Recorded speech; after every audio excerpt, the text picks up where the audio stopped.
kabulastugan, hindi malilimutan ang asaran na merong pikunan, lalo na rin ang unang niligawan, unang kabiguan. At dyan nasiseryoso ang usapan, ang pagdadamayan ng tunay at tapat na kaibigan. Noong mga buwan,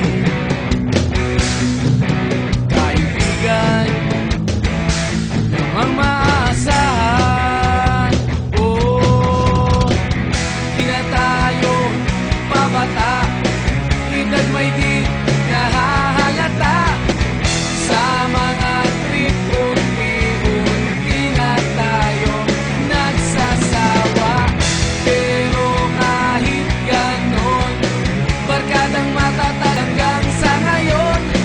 Minsan man magkita, tiyak may kwela, yan ang aking mga tropa.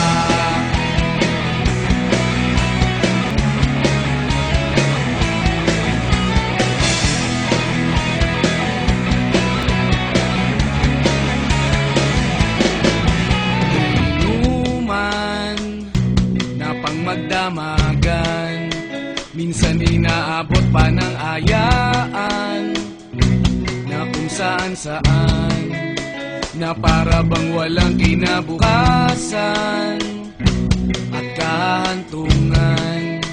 At dyan nasiseryoso ang usapan, ang pagpapayuhan ng tunay at tapat na kaibigan.